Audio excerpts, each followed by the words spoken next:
I was accused the other day of rinsing the public out of their money. Yeah, no, I was. That's because I asked for patronage and help and support in making my videos, and somebody seemed to take exception to that. I thought it was hilarious, actually, because obviously people, if they don't want to pay, it's entirely up to them. If they don't want to support me, if they don't want to watch my videos, they don't have to watch them. It's always fun when you get those sort of messages and hover over the delete button and go, well, whatever, gone. Anyway, today I am going to rinse the public again, but this time out of books. And the reason I want to mention about books and actually ask if people have old books that they don't want, and if they're thinking of giving them away to a charity shop or something like that, then I'm asking them to think of little old me, particularly those that have got travel books in and around the UK, fascinated by travel in the UK. And I want to thank also those people that do send me books. Now, I'm not going to mention names because the trouble when you do that is inevitably you're going to forget somebody, and then they'll be upset and I'll be upset that I've forgotten them. So you know who you are who've sent me books, and I really, really appreciate it. It's great. And the books that you send me, they end up on my shelf, but I do get to read them eventually. My reading pile is huge, but I absolutely adore reading and reading about the countryside, landscape and heritage and nature and all of that sort of stuff. Not always can I retain it. I'm not any sort of Superman by any means. So recently I just got a selection of things here just to say thank you for. The Hovel in the Hills, which is a novel actually about a woman who I believe goes to a tumbled down house and lives in, I haven't read it yet, in the countryside. Excuse me if I'm sniffling and blowing my nose in today's video. The kids are back at school. People have got colds. I've got the sniffles.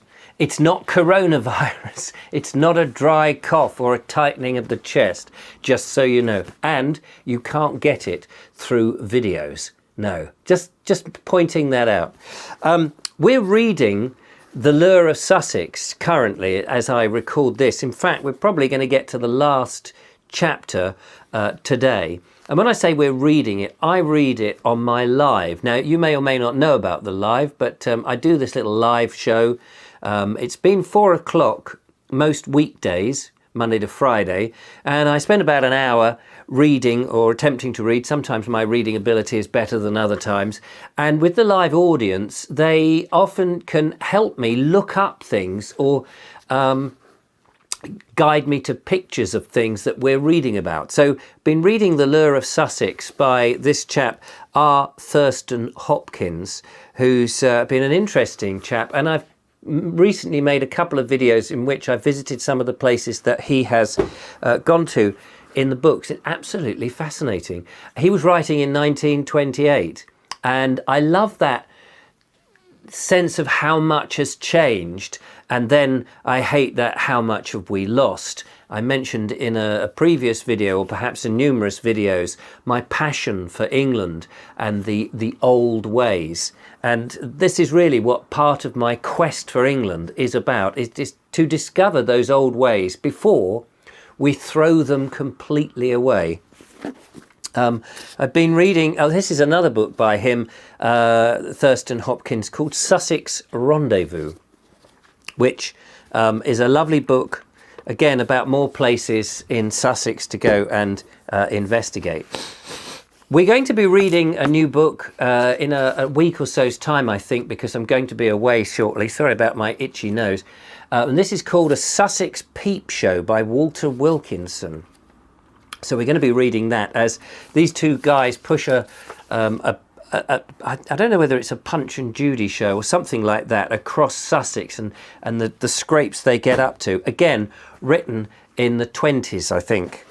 Another one that I found really interesting, and I'm nearly halfway through this, is The Farming Ladder by George Henderson. Now, he was a farmer back in the 20s when he got going. He wrote this in the 40s, in the late 30s he wrote it, and It's all about his farm at Oak Hill Farm, and it inspired a lot of farmers at that time to follow his example, because he knew that the old ways of farming, mixed farming, was the best policy. And I've been fascinated by mixed farming and the old style of farming rather than the monoculture.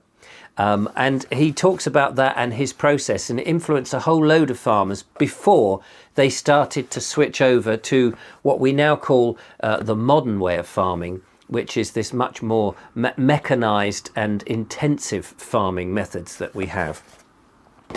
Absolutely fantastic. And some of those old principles are still, I mean, I'm not a farmer, so I can't tell you, but they seem to be as invaluable, and it's almost like we're forgetting some of those incredible things that we'd learned for thousands of years and adhered to, and yet in the space of one lifetime, we've almost thrown away. Another author that I particularly enjoy at the moment is H.J. Massingham. He wrote a number of country books and rural affairs books, and I've got one here which is called the English Downland, and he talks about the English Downland from the ancient perspective, ancient man. Fascinating. And I want to go back to some of the downland, Wiltshire, Hampshire, and of course Sussex, where I live, and follow in some of his footsteps again, looking at how these ancient people used to regard the landscape. I do find the Neolithic, the Bronze Age, the early Saxon people fascinating on how they respected the land and how important the soil was for them. So that's another fascinating book.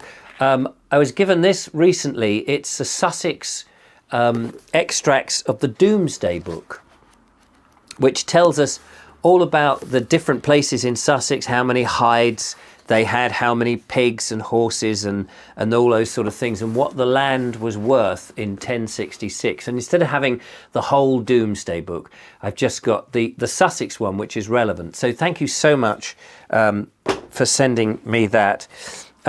Richard Mabey is an author.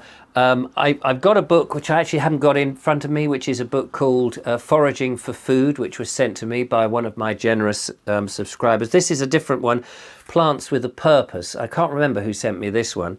And again, it is about the different plants in nature and the different uses that they are put to. And all of this, I think, helps me to try, when I'm out and about exploring the countryside, the landscape, to add a bit of texture to the places I go and the things I'm talking about. Of course, our faithful here, Off the Beaten Track by Arthur Stanley Cook, and I made a series of videos following in his footsteps, and I intend to carry on with those. Please don't think I've given up on him, but I'm waiting until the churches are open, because he goes to the churches quite a lot. And talks about the various edifices and the interesting aspects of the churches. And until we can get in there, there is no point following in just from one church to another with none of his reference to it.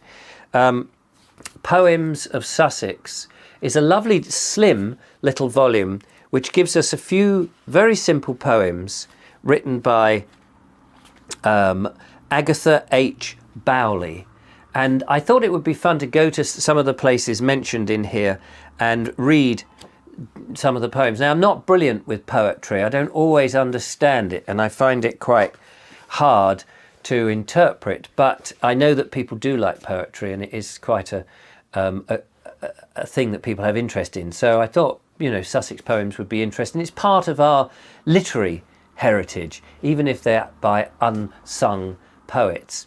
And finally, in this particular list, or pile, or rather I should say, this book here, which is Picturesque Sussex, which again, I can't remember when this came out, probably in the 30s or something, and it's got some beautiful little pictures of Sussex, line drawings mainly, and it gives you a little snapshot, a historical snapshot of what it was like, that beautiful Sussex before the motor car and the industrial corporations took over and we rammed cars full of the motor cars now, and it just in that sort of classic period really of the countryside that in many ways I yearn to go back to. I don't know, there's something about the simpler life that we have lost.